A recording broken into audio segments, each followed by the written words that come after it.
નમસ્કાર મિત્રો, અમારી મનની શક્તિ ચેનલમાં આપનું હાર્દિક સ્વાગત છે. દર્શક મિત્રો, તમે જાણો છો કે ગાય માતાએ તમામ મહિલાઓને કયો શ્રાપ આપ્યો હતો, જેના કારણે આજ સુધી તમામ મહિલાઓ પીડાઈ રહી છે. ગાય માતાનો આવો શ્રાપ જે ટાળી શકાયો નથી. મિત્રો, તે શ્રાપ શું હતો તે જાણવા માટે વિડીયોને અંત સુધી જુઓ. દર્શક મિત્રો, ચાલો આગળ વધીએ અને જાણીએ કે ગાય માતાએ તમામ મહિલાઓને કયો શ્રાપ આપ્યો હતો.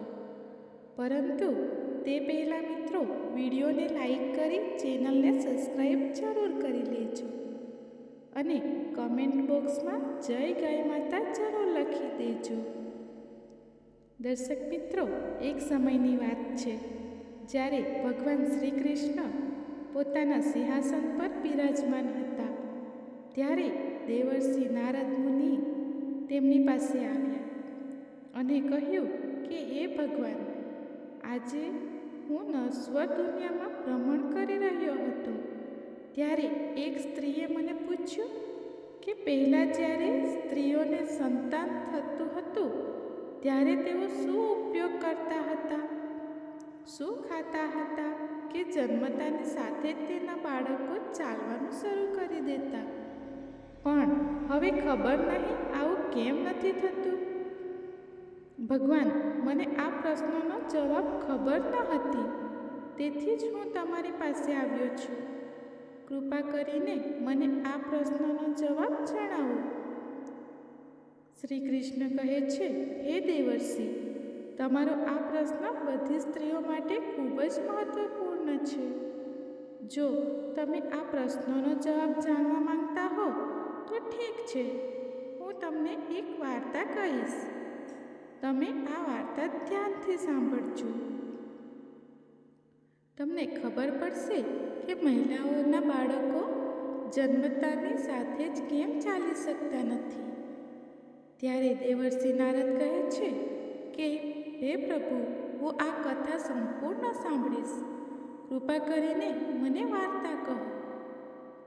દર્શક મિત્રો, જો તમારે પણ જાણવું હોય કે આ પ્રશ્નનો જવાબ શું છે તો મિત્રો, વિડીયો અંત સુધી જોજો અને વિડીયો લાઈક પણ કરજો.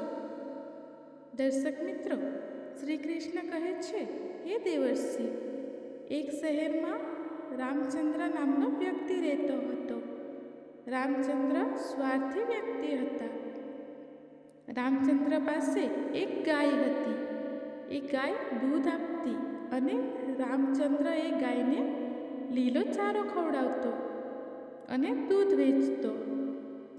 રામચંદ્ર પોતે ગાયનું દૂધ પીતા હતા અને પોતાના પરિવારના સભ્યોને પણ દૂધ પીવડાવતા હતા. રામચંદ્રના ઘરની દિનચર્યા ગાય હતી. ગાયના દૂધ પર આખો પરિવાર જીવિત હતો. રામચંદ્રનો સમય આ રીતે પસાર થયો. થોડા દિવસો પછી એક સમય એવો આવ્યો જ્યારે ગાયે રામચંદ્રને દૂધ આપવાનું બંધ કરી દીધું. ગાયે દૂધ આપવાનું બંધ કરી દીધું કે તરત જ રામચંદ્રએ ગાયને ચારો આપવાનું બંધ કરી દીધું અને તેને ફરીથી દૂધ આપવાનું શરૂ કર્યું. એક દિવસ એવો આવ્યો જ્યારે રામચંદ્રએ ગાયને ખરાબ રીતે મારી અને તેને ઘરેથી લઈ જઈને જંગલમાં છોડી દીધી. હવે બિચારી ગાય એકલી રહી ગઈ અને જંગલમાં અહીં ત્યાં ભટકતી હતી. એક દિવસ તે જંગલમાં બનેલા મંદિર પાસે આવી અને ભગવાનને પ્રાર્થના કરવા લાગી. તે કહે છે, હે ભગવાન, હું તમને વિનંતી કરું છું, તમે અમને ગાયના રૂપમાં મૂકીને બહુ ખોટું કર્યું છે. કહેવાય છે કે હે દેવર્ષિ, તે ગાય કહે છે કે તમારે 84 લાખ પ્રજાતિઓમાંથી શ્રેષ્ઠ એટલે કે મનુષ્ય જાતિમાં કેટલા પાપ અને દુષ્કર્મ થયા છે તે જુઓ.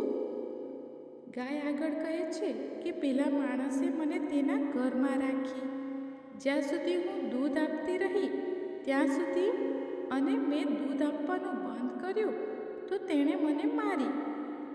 તે મને ઘાસચારો ખવડાવતો ન હતો. મેં દૂધ આપવાનું બંધ કરતાં જ તેણે મને ચારો આપવાનું બંધ કરી દીધું. અને એટલું જ નહીં, તેણે મને તેની પાસેથી દૂર જંગલમાં મૂકી દીધી. હવે હું ઘરની બહાર અહીં તહીં ફરું છું. હવે હું ચારો અને ઘાસ ખાઈને પેટ ભરું છું. હે ભગવાન, તમારી પાસે શ્રેષ્ઠ યોનિની રચના થઈ છે. તે કેટલીક સ્વાર્થી અને લોભી છે. શ્રી કૃષ્ણ કહે છે, હે દેવર્ષિ નારદ, ધીમે ધીમે સમય પસાર થતો ગયો. ગરીબ ગાય અહીં ત્યાં ભટકતી રહી. જ્યારે પણ તે ગાય રામચંદ્રના દરવાજે આવે છે ત્યારે રામચંદ્ર એક લાકડી લઈને તે ગાયને ફટકારે છે.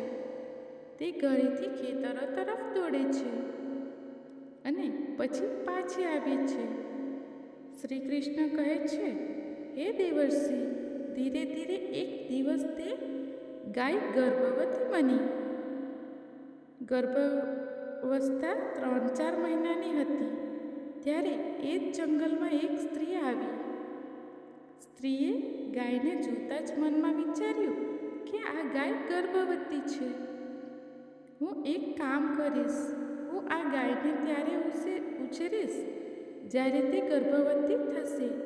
ત્યારે તે વાછરડાને જન્મ આપશે. આ ગાય મને દૂધ આપવાનું શરૂ કરશે. પછી હું પોતે તેનું દૂધ પીશ અને મારા પરિવારના સભ્યોને પણ પીવડાવીશ અને વેચીશ. તે તેને પકડવા જાય છે અને તેના પતિને બોલાવે છે. તેનો પતિ ત્યાં પહોંચે ત્યાં સુધીમાં ગાય ત્યાંથી નીકળી ચૂકી હોય છે. ધીમે ધીમે વધુ સમય વીતતો ગયો અને શ્રી કૃષ્ણ બોલ્યા, હે દેવર્ષિ, જ્યારે તે ગાયના પ્રસૂતિનો સમય આવ્યો ત્યારે તે ગાય નિર્જન જંગલમાં સુરક્ષિત સ્થાને ગઈ અને એક વાછરડાને જન્મ આપ્યો. શ્રી કૃષ્ણએ કહ્યું, હે દેવર્ષિ, પ્રસૂતિના થોડા સમય પછી તે જ સ્ત્રી ઘાસ કાપવા માટે તે જ જંગલમાં ગઈ અને તેણે દૂરથી જોયું તો તેણે એક ગાયને વાછરડાને જન્મ આપતી જોઈ. પછી સ્ત્રી ગાય પાસે ગઈ અને જ્યારે તેણે ગાયને ધ્યાનથી જોયું તો તેણે કહ્યું, ઓહ, આ એ જ ગાય છે. આ ગાય પહેલેથી જ વાછરડું આપી ચૂકી છે. આ સારું છે. તે સ્ત્રી વિચારે છે કે હવે હું ચોક્કસપણે આ ગાયને પકડીને મારા ઘરે લઈ જઈશ. જેવી તે સ્ત્રી તેના પતિને બોલાવવા માટે તે ગાયની નજીક જવા લાગી છે, ગાય તે સ્ત્રી પર બૂમો પાડવા લાગે છે. તે કહે છે, બહેન, તમે આજે અમારા પર કોઈ ઉપકાર કરશો? મારું આ બાળક તમારી પાછળ છે. કૃપા કરીને તેને ઉપાડો અને તેને મારા ગળા પર મૂકો. હું મારા બાળકને લઈને કોઈ સુરક્ષિત જગ્યાએ જઈશ, કારણ કે મારું આ બાળક 8 મહિના પછી ચાલવા સક્ષમ બનશે. બીજા મહિના પછી તે તેના પગ પર ચાલવા લાગશે. શ્રી કૃષ્ણ કહે છે, હે દેવર્ષિ નારદ, તે પહેલાં આવું નહોતું. પહેલાં ગાયો હતી. વાછરડું 8 મહિના પછી જ પગ પર ચાલી શકતું હતું. શ્રી કૃષ્ણ કહે છે, હે દેવર્ષિ, પણ ગાયની વાત સાંભળતા જ તે સ્ત્રી જોરથી હસવા લાગી અને બોલી, તારું બાળક આટલું ગંદુ છે, આટલી ગંદકીમાં છે. હું તારા બાળકને ઉપાડીને તારા ખભા પર શા માટે મૂકું? શું હું તમારા પર આ ઉપકાર કરું? સ્ત્રીએ ગાયને જોતાં જ તેની મજાક ઉડાવી. ગરીબ ગાય તે સમયે લાચાર હતી. તે તેના બાળકને ઉપાડવામાં અસમર્થ હતી. શ્રી કૃષ્ણ કહે છે, દેવર્ષિ, તે જ ક્ષણે દુઃખી ગાયે તેને શ્રાપ આપ્યો અને કહ્યું, જા, આજે તારું બાળક જન્મતાની સાથે જ ચાલવા લાગ્યું છે, પણ આજે હું તને શ્રાપ આપું છું કે તારું બાળક 10 મહિના પછી જ તેના પગ પર ચાલી શકશે. તેનો જન્મ અને આ શકતું નથી, પરંતુ જન્મ પછી તે ખૂબ જ જલ્દી પોતાના પગ પર ચાલી શકશે. શ્રી કૃષ્ણ કહે છે, હે દેવર્ષિ, આ શ્રાપને લીધે સ્ત્રીનું બાળક ચાલી શકતું નથી. દર્શક મિત્રો, સત્યયુગમાં સુખદેવે જન્મ લીધા પછી પગ પર ચાલવાનું શરૂ કર્યું અને વેદવ્યાસ પણ જન્મ લીધા પછી પગ પર ચાલવા લાગ્યા. તેનું કારણ એ છે કે ગાયે સમગ્ર સ્ત્રીલિંગને શ્રાપ આપ્યો હતો. તે દિવસથી જે સ્ત્રીઓના બાળકો જન્મતાની સાથે જ ચાલવા માંડતા હતા, તેમનું ચક્ર ત્યાં જ અટકી ગયું હતું. ગાયના શ્રાપને કારણે મહિલાના 10 મહિના પછી બાળકનો જન્મ થયો. તો જ વાછરડું ચાલવા અને પગ પર ઊભું રહેવા માટે સક્ષમ બને છે અને તે દિવસથી વાછરડું તેના પગ પર ચાલવા સક્ષમ બને છે અને ચાલવા પણ લાગે છે. તેથી કોઈના આત્માને ઠેસ ન પહોંચે, કોઈની લાગણી દુભાય નહીં. સનાતન ધર્મનો સૌથી મોટો ધર્મ ગોસ્વામી તુલસીદાસે લખ્યું છે કે બીજાને મદદ કરવાથી મોટો કોઈ ધર્મ નથી અને બીજાને દુઃખ પહોંચાડવાથી મોટો કોઈ ધર્મ નથી. એટલે કે બીજાના કલ્યાણથી મોટો કોઈ ધર્મ નથી.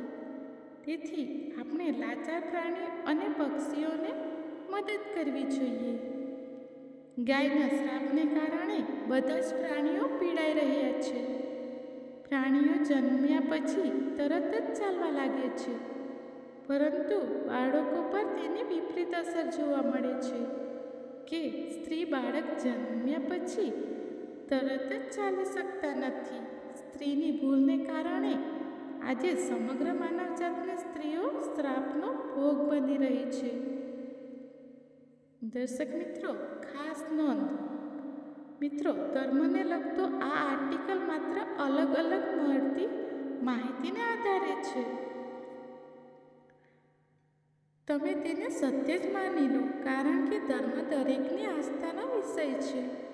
આથી અહીં આપવામાં આવેલી જાણકારીને અનુસરતા પહેલાં ધર્મ કે શાસ્ત્ર આધારિત જ્ઞાન ધરાવનારા વિદ્વાનોની સલાહ લેવી અતિ આવશ્યક રહેશે.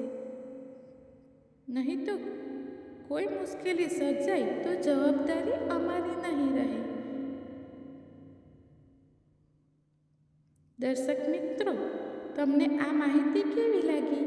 કૃપા કરીને અમને કમેન્ટમાં જણાવશો અને કમેન્ટમાં જય ગૌ માતા લખો. અને જો તમે અમારી ચેનલ પર નવા હો તો કૃપા કરીને અમારી ચેનલને સબસ્ક્રાઈબ કરી દેજો અને અમારા આ વિડીયોને શેર કરશો. ધન્યવાદ મિત્રો.